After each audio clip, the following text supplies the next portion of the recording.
بسم اللہ الرحمن الرحیم۔ السلام علیکم پیارے دوستو، آج ہم آپ کے سامنے پیش کرنے جا رہے ہیں حضرت محمد مصطفیٰ صلی اللہ تعالی علیہ وسلم کا ایک ایسا واقعہ جسے سن کر آپ کی آنکھوں میں سے بھی آنسو آ جائیں گے۔ جی ہاں دوستو، پیارے نبی حضرت محمد مصطفیٰ صلی اللہ تعالی علیہ وسلم اور ایک بوڑھی عورت کا واقعہ، جس میں ایک بوڑھی عورت مکہ کو چھوڑ کر جا رہی ہوتی ہے۔ سرکار دو جہاں صلی اللہ تعالی علیہ وسلم کے ڈر سے وہ بوڑھی عورت حضور صلی اللہ علیہ وسلم سے بہت بغض رکھتی ہے اور ان کے بارے میں برا بھلا کہتی رہتی ہے، وہ بھی سرکار کے ہی سامنے۔ پھر سرکار دو جہاں صلی اللہ تعالی علیہ وسلم کیا کرتے ہیں، یہ دیکھ کر وہ اس بوڑھی عورت کے آنکھوں سے بھی آنسو آ جاتے ہیں۔ پیارے دوستو، اس واقعے کو سن کر آپ کی آنکھوں میں بھی آنسو آ جائیں گے کہ ہمارے سرکار صلی اللہ تعالی علیہ وسلم کا اخلاق، ہمارے سرکار صلی اللہ تعالی علیہ وسلم کی سیرت کتنی اعلیٰ و افضل تھی۔ میری آپ سے گزارش ہے کہ آپ اس واقعے کو مکمل طریقے سے سنیں۔ جب اللہ کے رسول صلی اللہ تعالی علیہ وسلم نے اللہ کا پیغام دنیا کو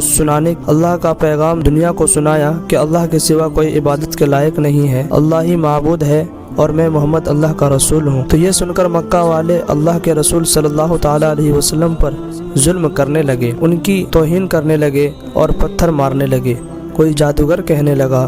لیکن اللہ کے رسول صلی اللہ تعالی علیہ وسلم کے دین کے لیے ہر دکھ تکلیف کو برداشت کر کے اللہ کے دین کی تبلیغ کرتے رہے۔ ایک دن آپ حضرت محمد مصطفیٰ صلی اللہ تعالی علیہ وسلم نے دیکھا کہ ایک بوڑھی عورت اپنا سامان باندھ کے اپنے دروازے پر بیٹھی ہوئی تھی اور اس نے سنا تھا کہ مکے میں کوئی جادوگر آیا ہے، وہ جس سے ملتا ہے اس کا دین چھین لیتا ہے، کہیں ایسا نہ ہو کہ کہیں اس سے میری ملاقات ہو اور میری دین چھین لے۔ وہ جس سے ملتا ہے اس کا دین چھین لیتا ہے، کہیں ایسا نہ ہو کہ کہیں اس سے ملاقات ہو جائے اور وہ میرا دین مجھ سے چھین لے۔ میں یہ شہر چھوڑنا چاہتی ہوں۔ وہ بوڑھی عورت باندھ کر بیٹھی ہوئی تھی کہ آپ حضرت محمد مصطفیٰ صلی اللہ علیہ وسلم اس بوڑھی عورت کے قریب سے گزر رہے تھے۔ اس نے دیکھا تو کہا، بھتیجے یہ سامان میرے سر پر رکھ دو۔ حضور صلی اللہ علیہ وسلم نے اٹھایا تو دیکھا وہ گٹھری بہت وزنی تھی اور بوڑھی کمزور تھی۔ صلی اللہ علیہ وسلم فرمانے لگے، اماں یہ سامان تو بہت بھاری ہے اور آپ بوڑھی ہو چکی ہو، اگر آپ کو اجازت نہ ہو تو کیا میں آپ کا سامان اٹھا کر آپ کی منزل تک پہنچا دوں؟ بوڑھی عورت آپ صلی اللہ علیہ وسلم سے مسکرا کر کہنے لگی، نوجوان اس سے بڑی مہربانی کیا ہوگی؟ تو حضرت محمد مصطفیٰ صلی اللہ علیہ وسلم نے اس بوڑھی عورت کا سامان اپنے کندھے پر اٹھا کر اس کے ساتھ چلنے لگے۔ ابھی آپ صلی اللہ تعالی علیہ وسلم اور وہ بوڑھی عورت ساتھ چل رہے تھے، اتنے میں وہ بوڑھی عورت آپ صلی اللہ علیہ وسلم سے کہنے لگی، نوجوان میں تمہیں بھی یہی نصیحت کرتی ہوں، میں تمہیں بھی یہی کہوں گی کہ یہ شہر چھوڑ کر چلے جاؤ، کیونکہ یہاں پر کوئی جادوگر آیا ہوا ہے جس کا نام محمد ہے، وہ اپنے آپ کو نبی کہلواتا ہے اور ہمارے خداؤں کو جھوٹا کہتا ہے، اور وہ نوجوان اس کے نکلنے والے لفظوں میں اتنا بڑا جادو ہے کہ جو بھی اس کی باتوں کو سنتا ہے تو وہ اس ہو جاتا ہے، وہ اس پر ایمان لے آتا ہے۔ اس کے بعد وہ بوڑھی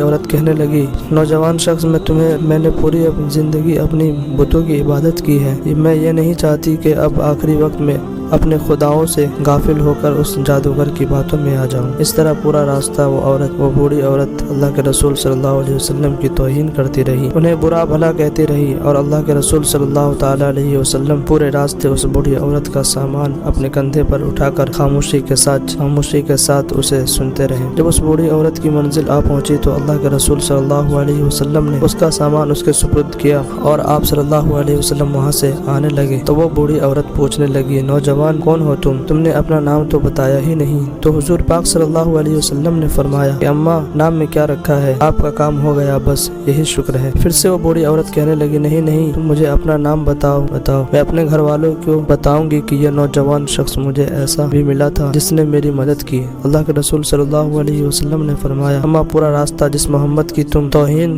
کر رہی تھی، جسے تم برا بھلا کہہ رہی تھی، وہ محمد رسول اللہ صلی اللہ علیہ وسلم میں ہی ہوں۔ اس بوڑھی عورت نے جیسے ہی آپ کے چہرے کا نور اور آپ کا اخلاق کو دیکھا تو آپ صلی اللہ علیہ وسلم کے قدموں پر گر گئی اور کہنے لگی، میں نے اپنی پوری زندگی میں آپ جیسا شریف آدمی اور شریف اور نیک انسان نہیں دیکھا۔ آپ کے چہرے کا نور بتاتا ہے کہ آپ کا اخلاق یہ گواہی دیتا ہے کہ آپ کبھی جھوٹ نہیں کہیں گے۔ اگر آپ یہ فرما رہے ہیں تو اللہ کے رسول ہے تو یقیناً یہ سچ ہوگا۔ آپ مجھے معاف کیجیے گا۔ اور اسی وقت وہ بوڑھی عورت آپ صلی اللہ تعالیٰ علیہ وسلم کے نبوت کی گواہی دے کر اور واپس آ کر مکہ میں آ کر رہنے لگی۔ سبحان اللہ، یہ ہے ہمارے پیارے آقا صلی اللہ تعالیٰ علیہ وسلم۔ دشمن بھی دیکھے تو دشمن بھی کلمہ پڑھ لیں۔